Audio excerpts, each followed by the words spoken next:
The Right Side with Doug Billings. Hi, ladies and gentlemen. Welcome to the set of my show, The Right Side. Thank you very much for being here.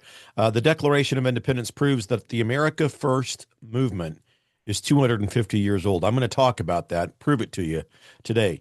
Before we begin, please like, follow, and subscribe to the content here, folks. It really does help. It helps the algorithm spread the conservative truth that people need to hear, truly. So, America and the world, thank you. Welcome to this special edition of The Right Side. I'm Doug Billings. Today, ladies and gentlemen, I'm going to take you somewhere where cable news channels and the daily news cycle just never goes, straight to the intellectual and spiritual roots of the movement that's reshaping America right now. Because what we're living through under President Trump, it's not a passing political moment. It will go on well beyond Trump.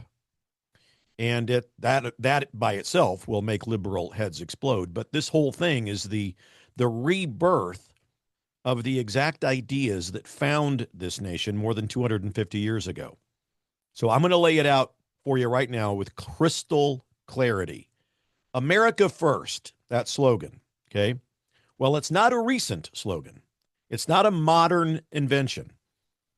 It was literally codified into the Declaration of Independence, the birth certificate of the United States of America. Have you ever noticed that when reading the Declaration of Independence, it's like it's like an attorney, and it's watching an attorney with a closing argument. It's a meticulous list of grievances against King George. But it was way more than just that. It became the template for a just and moral government everywhere else. The government of the people, for the people, and by the people. So in business, at least when I was in corporate America, when we want to sell an idea, or if we're in a job interview and you want to promote yourself, you're often told by experts you got to create a 30-second commercial for yourself to pitch yourself, right? Well, the Declaration of Independence, in its opening paragraph, we can read and we can see that the founders themselves delivered their perfect version of their 30-second pitch, their 30-second commercial. They declared that the colonies deserved to be, quote, to assume among the powers of the earth the separate and equal station to which the laws of nature and of nature's God entitle them, end quote. So then came those immortal words that we can all recite, and most of us know them by heart. Quote, we hold these truths to be self-evident, that all men are created equal, that they are endowed by their Creator with certain unalienable rights, that among these are life, liberty, and the pursuit of happiness. Those two sentences alone, ladies and gentlemen, set the entire course of American exceptionalism. They explain both the why and the how of who we are. And at their core is the insistence on a separate and equal station among the nations of the earth, exactly as the laws of nature and nature's God ordained it. And so here's where I want to take you, to a place almost no one else has ever been willing to go before. So when you follow that founding logic in the Declaration and you follow it all the way down, you arrive at America First. The break with Great Britain was the America First in its purest form, if you ask me, but the Declaration did a lot more than that. It laid the intellectual foundation for the movement that we see thriving under President Trump today. So I'll walk you through every single layer, because this is the deep, proud, conservative thinking that strengthens us and it unites us. First, faith. Faith was central to the founding. Now, the founders themselves were denomination agnostic, right? Long before the First Amendment. They didn't get into denominations, yet they boldly invoked nature's God to claim that their exalted status among nations existed and that they declared our unalienable rights were endowed by the Creator. And they made room for all beliefs without establishing a state religion. We know this. Now, the balance in all of that is pure America first. Secondly, think about the term nature's God, because it entitles us to that, quote, separate and equal station. At the individual level, this establishes the primacy of the individual over any other identity, real or imagined. It, in a lot of ways, demands true equality as the necessary precondition for everything else. Equity without equality is a false prophet, and the founders would have rejected that outright. The America First movement draws directly from that same well of individual dignity. And then third, power derives itself from the laws of nature.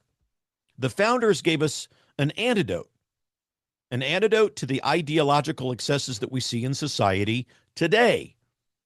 They understood that some facts of nature can't be changed, no matter how loudly we shout about it, no matter how hard we try to rewrite biology or reality. America First acknowledges those immutable truths, and it refuses to participate in the self-destructive denial of them, like the kook fringe, the radical liberal movement that would dare to suggest there's more than two genders or that you can actually change your gender. Okay, the fourth point, our unalienable rights as endowed by the Creator. You see, folks, in the founders' worldview, governments exist for one purpose only, to secure those rights for ordinary people who couldn't secure them alone. When any government becomes destructive to those ends, it's the right and the duty of we the people to alter or abolish it. And as Ronald Reagan so perfectly echoed in his quote, government is the problem. The America First movement was born as the people's direct answer to an encroaching state. And the fifth point that I want to make with you about how America First is embedded in the Declaration of Independence is the simple enumeration of rights. Quote, among these are life, liberty, and the pursuit of happiness. That embodies everything the America First experiment stands for.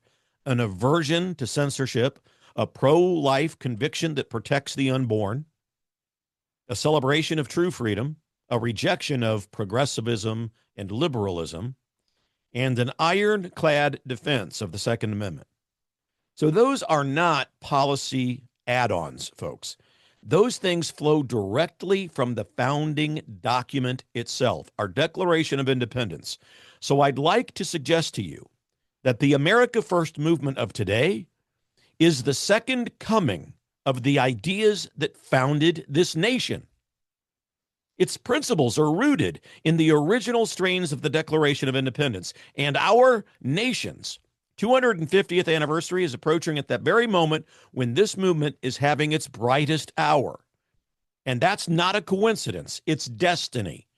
It's time for us to embrace that without apology. So now let me bring these timeless principles roaring into this present moment, a time such as this, because that's what the right side over here does best. I don't stop at history. I show you exactly how those founding ideas are alive and they're winning today under Trump. This is the modern expression of everything that the founders set in motion. Think about it. The insistence of a separate and equal station for America among the nations. The founders demanded an unapologetic defense of God-given rights and the clear-eyed recognition that when government or any foreign policy becomes destructive to those ends, we've got to take action. President Trump is not managing decline here, folks. He's not participating in the polite appeasement that defined previous administrations. He's applying conservative realism And he's applying it with force and clarity that's replaced decades of weakness, of wussified interpretation. And he's using decisive strength. That's the truth of it. This isn't standing on a soapbox being a cheerleader. This is expressing to you the facts. And the long-term effects are profound on proxy wars, nuclear ambitions, and America's standing in the world are all going to be felt for generations to come. Generations to come. And don't be surprised that if one day there is consideration for his addition on Mount Rushmore. And I'm not being flippant. For years, we were told that, the sophisticated way to deal with Iran and its terrorists and its network was patient diplomacy. Yes, Mr. Billings, you see, we cannot engage in unapologetic force, or we can't engage in American exceptionalism. That would be too insulting to our European allies. We've got to be patient and invoke diplomacy. And let's just write a sternly worded letter to the United Nations. That's how we should deal with it. Well, that's BS, Barbara Streisand. We were told that multilateral sanctions would work, but they were never fully enforced. And the quiet hope that the mullahs one day would just realize that they've got to self-moderate. Laughable. So that approach was sold as wise to us. And in reality, it was surrender dressed up in diplomatic language. That's all it was. President Trump has rejected that illusion, that myth. And he rejected it from day one of his very first term. He recognized that Iran was never a misunderstood partner waiting for the right incentives. It was and it remains the world's leading state sponsor of terror and murder, exporting chaos through Hezbollah, the Houthis, and Hamas, and a dozen other proxies. So the old policy of appeasement allowed those proxies to grow stronger, and it allowed Iran's nuclear program to advance all in the shadows, and it allowed American interest to be held hostage by the very regime that has all the while chanted death to America. And we contrast that with the results that we're seeing right now by refusing to accept half measures, by enforcing the reopening of the Strait of Hormuz, and by dispatching Vice President Vance to lead serious mediated talks in Pakistan. President Trump, by doing all of that, has forced Iran into a position that it's not occupied since 1979, a position where they actually have to choose between survival and self-destruction. That's realism in action, ladies and gentlemen. It's the same realism that the founders practiced when they declared independence rather than negotiate away their God-given rights. The long-term effects are already coming into focus, and they're profoundly positive, ladies and gentlemen. First, the proxy wars. For decades, Iran could wage war through cutouts while it would maintain plausible deniability. Well, that era is over. When a sponsor state understands that its economic lifeline can be shut down and its nuclear ambitions can be credibly eliminated, it recalculates the cost of arming every militia in the neighborhood. Fewer attacks on shipping lanes, fewer rockets on our allies, fewer American service members put in harm's way. The second thing is the nuclear ambitions. Previous administrations over here offered more carrots, really, than they did sticks. Trump changed the math. And he did that by demonstrating that America is not going to tolerate a nuclear Iran and backing that declaration with real leverage. He's eliminated the program. He's raised the price tag. He's made the regime's own people question whether the mullah's obsession is worth the ruin that it invites. And the third thing is that America's standing in the world has increased. Allies, whether they help us or not, now see the United States leading with purpose. They may well see us leading with purpose out of NATO. Adversaries, at the same time, understand that crossing President Trump carries real consequences. That credibility is the ultimate force multiplier, ladies and gentlemen. It makes diplomacy work. It makes deterrence real. That's the conservative philosophy that's written into the Declaration of Independence, brought to life in real time. The founders didn't declare independence and then just hope that the British would eventually see reason. They asserted their, quote, separate and equal station, and they backed it with action. President Trump is doing the same thing on the world stage. He's not asking Iran to like us. Trump is insisting that Iran respect the limits of American patience and the strength of American resolve. And behind the scenes, the effects about that are even more profound. Iran's proxy network is fractured. Regional partners are aligning more openly with American interests. And inside Iran itself, the regime's image of invincibility is broken, because the economic and the military realities President Trump has imposed have made the cost of aggression too high, even for the hardliners over there. What we're witnessing, my friends, isn't just a tactical win in the Middle East. What we're seeing is the reassertion of conservative truth in a world that had grown too comfortable with progressive liberal fantasies. You know, all of those fantasies and policies about human nature and international relations from liberalism and progressive viewpoints. We're realizing those are pure fiction.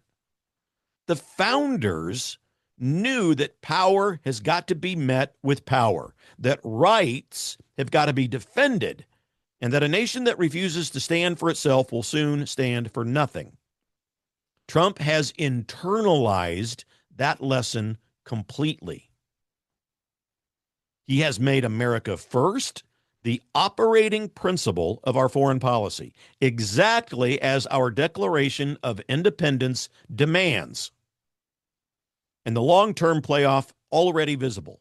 Proxy wars losing their sponsors. Nuclear ambitions are choked and cracked and checked. And America's word is once again its bond. That's conservatism, ladies and gentlemen, in its purest form. We don't apologize for strength. We don't negotiate away our principles. We assert them, we defend them, and we watch as the world becomes safer and more prosperous because of it. Trump's not only keeping his promises, ladies and gentlemen, he's proving once again that the philosophy written into our founding documents was right all along. This is why the movement is unstoppable, and it'll go on long after Trump. This is why President Trump keeps winning. And that's why on our 250th upcoming anniversary, we will have every reason to stand taller and prouder than we ever have. Look, America, this is who we are. This is who we were always meant to be. And under this president, those principles are not just being remembered, they're being lived every single day. Every single day. America is not on her deathbed, not even close. We are encroaching upon our golden age. Thanks for spending this time with me, ladies and gentlemen, on the right side. If this message strengthened your resolve, if you like what you've heard, the way that it strengthened mine, do two things for me right now. Hit that like button and share the video with someone who needs to hear it. And then subscribe so that we can keep delivering the kind of deep, can't be found anywhere else conservative analysis that actually matters. I'm Doug Billings, ladies and gentlemen. Thanks for being on the right side. We are in this together. Believe it. For the Republic. Cheers. The Right Side with Doug Billings.